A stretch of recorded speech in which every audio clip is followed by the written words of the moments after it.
Hello guys, இன்றைக்கி என்ன பார்க்க போகிறோன்னா பன்னீரை வச்சு பிரியாணி எப்படி பண்ணுறதுனாங்க பார்க்க போகிறோம். புரட்டாசி மாதம்னால நான்வெஜ் எதுவும் கிடையாது. சரி, புதுசாக பன்னீரை வச்சு ட்ரை பண்ணலாம் அப்படின்னு சொல்லியிருக்காங்க. பன்னீர் பிரியாணி பண்ண போகிறேன். பன்னீர் பிரியாணிக்கு தேவையான பொருள்லாம் எடுத்தாச்சு. இப்போ என்ன பண்ணலாம், பன்னீரை சின்ன சின்னதாக ஒன்றா மீடியம் சைஸில் கட் பண்ணி வச்சுக்கணும். அதில் கொஞ்சம் உப்பு, கொஞ்சம் மிளகாத்தூள், கரம் மசாலா தூள் போட்டு நல்லா பெரட்டி வச்சுக்கோங்க. நல்லா கலக்கிட்டிங்கன்னா அதில் அப்போ தான் மசாலா உள்ளார வரைக்கும் போகும்.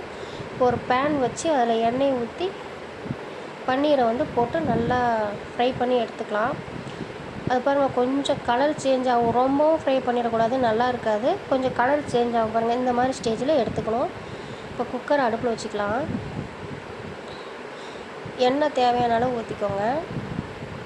நம்ம பிரியாணிக்கு எடுத்து வச்ச பட்டை, அன்னாசி பூ, ஏலக்காய் எல்லாம் போட்டுக்கலாம். இப்போ வெங்காயம் போட்டு வதக்கிக்கலாம். வெங்காயம் நல்லா பொன்னிறமாக ஆகணும். கொஞ்சம் கலருக்கு நம்ம இதுலேயே இப்போயே மிளகா பொடி போட்டுக்கலாம். மிளகா பொடி இப்போ போட்டோம்னா கலர் நல்லா கொடுக்கும். நம்ம எக்ஸ்ட்ரா எதுவும் ஃபுட் கலர் எதுவும் சேர்க்க தேவையில்ல, இதுவே போதும், நல்லா கலராக இருக்கும்.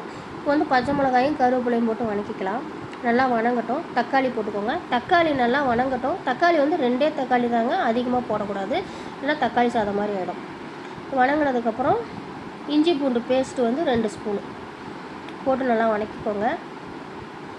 அப்புறம் கொஞ்சமாக புதினா போட்டுக்கலாம். புதினா அதிகம் வேண்டாம், சும்மா கொஞ்சமாக போட்டால் போதும்.